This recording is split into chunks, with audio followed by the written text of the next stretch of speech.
Welcome to the Midnight Archive. Some stories are never gone. They are only waiting to be opened. London, in the autumn of 1854, seemed to have forgotten how to breathe. Streets that had recently echoed with arguing merchants and rattling carriage wheels now emptied before sunset. Shutters were drawn, wells were avoided, and people spoke more softly, as if the illness itself might hear them through the fog. In an old house on the edge of the city, Evelyn had spent 3 weeks caring for those whom London feared to welcome back.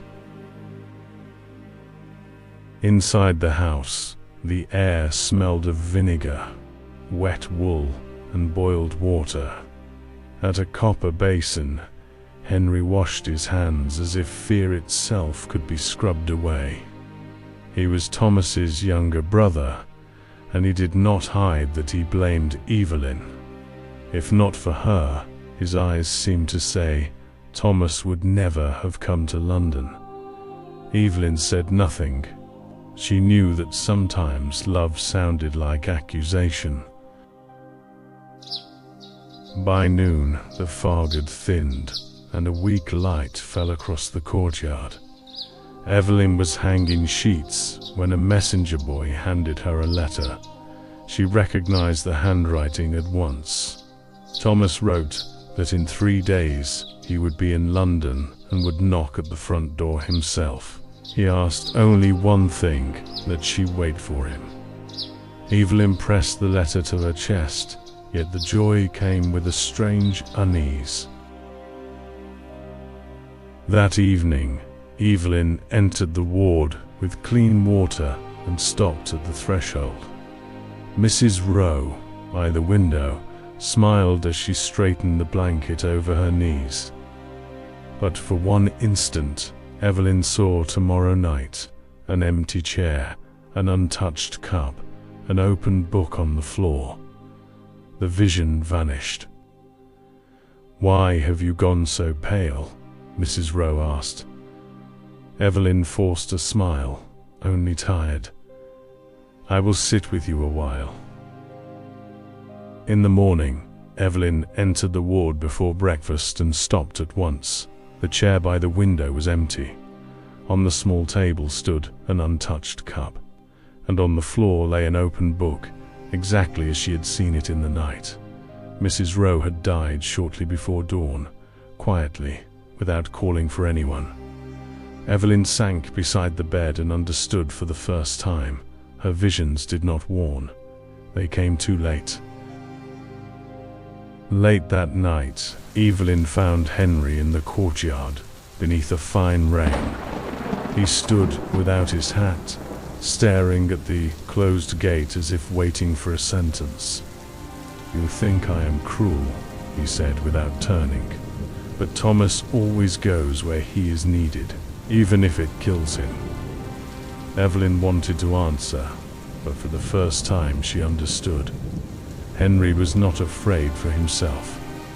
He was afraid of losing the last person he had left. After speaking with Henry, Evelyn could not sleep. The house creaked in the rain, and somewhere below, an unlatched door struck softly in the draught. On the stairwell landing, she saw Thomas. He stood in a wet coat, pale as a man who had walked too far. "Evelyn," he whispered, "when I knock, do not open." She stepped toward him, but Thomas was already gone, leaving dark traces of water on the floor. After the vision, Evelyn returned to the ward, but the walls darkened before her eyes. For one moment she saw the whole house tomorrow morning. Every bed filled, the corridors thick with coughing. Henry by the stove with a grey face, Thomas on the floor by the door. It was not one sick man entering from the rain. It was something searching for everyone at once. Evelyn came back to herself, gripping the wall, and understood. The door was not protecting her heart, but the whole house. Before dawn, Evelyn found Henry in the kitchen beside the dying stove. An old letter from Thomas lay before him, written not to her. Henry admitted that his brother had asked him to help persuade Evelyn to leave. "He is not waiting for an answer," Henry said. "If your letter says 3 days, then he is already on the road." Evelyn remembered the wet footprints on the stairwell, and a chill passed through her fingers. By evening, the rain had not eased, and the whole house seemed to wait with her. Evelyn went down to the front hall and stood for a long while looking at the heavy bolt on the front door. The moment her fingers touched the cold metal, Thomas's whisper came back to her, "Do not open." Henry approached quietly from behind. "If he comes, would you truly leave him outside?" he asked. Evelyn did not answer at once. "I do not know," she said at last. The first knock came just before midnight. It was not loud, not desperate, only familiar. It was how Thomas had knocked at her aunt's door years ago, when he first came for Evelyn with a bunch of wildflowers. Henry stepped forward, but she raised her hand. From beyond the door came Thomas's voice, rough with rain. "Evelyn, it is me." The house seemed to stop breathing. Henry broke first. "He will die out there," he said, stepping toward the bolt. Evelyn caught his sleeve. Beyond the door, Thomas called her name again, softer now, almost tender. But something in that voice was wrong. Not exhaustion, but emptiness. Suddenly, Evelyn understood. The warning had not been about Thomas outside. It had been about what would enter with him. Evelyn released Henry's sleeve and stepped closer to the door. "Thomas," she said, trying to keep her voice steady. "Tell me what you wrote in the last line of my letter." The man beyond the glass went still. Rain ran down his face, but he did not answer. Instead, he smiled far too calmly. Henry took one step back. Evelyn understood. The man she loved had not yet reached the door. Outside, the stranger still smiled with Thomas's face when another sound came from deep inside the house, a weak knock at the kitchen door. Then a voice, broken and alive. "Evelyn, please." Henry turned sharply. This time there was no emptiness in the voice, only pain and cold. Evelyn understood. The real Thomas had not come where they were waiting, but where he might still be saved. Henry ran toward the kitchen, but Evelyn stopped him at the passage. "Do not open it wide," she said, "only enough to pull him inside."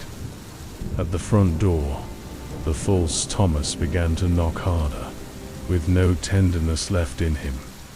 In the kitchen, the real Thomas could barely stand. As Henry drew back the bolt, Evelyn understood. Sometimes love was not opening the first door, but choosing the right one. When real Thomas was inside, Henry shut the kitchen door and dropped the bolt. Evelyn ran to Thomas, but he barely knew her through fever and cold. At the front door, the stranger's voice no longer pretended to be gentle. It scratched, knocked, and called them by name. Then Henry stood beside Evelyn for the first time, not against her. "Now we do not open," he said. They moved Thomas closer to the stove. Evelyn rubbed warmth into his cold hands, while Henry silently held the lamp steady. Beyond the front door, the stranger's voice moved around the house, becoming Thomas's voice, then Evelyn's, then Henry's. But no one went near the bolt again. For the first time that night, fear did not divide them. It kept them together. By dawn, the rain had softened. Beyond the windows there was no face now, only wet glass and grey light. Thomas slept beside the stove, still weak, but alive. Henry sat near him, one hand resting on his shoulder. Evelyn looked toward the front door and understood. Love had not saved them from fear. But fear had shown who was willing to stay when the door could not be opened. Later, Thomas opened his eyes and knew her. Evelyn smiled, but did not tell him about the face at the front door. She did not tell him how close they had come to a mistake. Henry looked away, ashamed of his earlier words. Then Thomas weakly took his brother's hand. "Thank you for bringing me home," he whispered. And in those words, Henry heard forgiveness for the first time. When the rain finally stopped, Evelyn opened not the front door, but the small kitchen window. The air came in cold and clean, smelling of wet stone. Thomas slept, Henry sat beside him, and the house no longer creaked with the stranger's voice. Only then did Evelyn allow herself to cry, not from fear, but because morning had truly come. Later, Henry went to the front door at last. Evelyn followed him.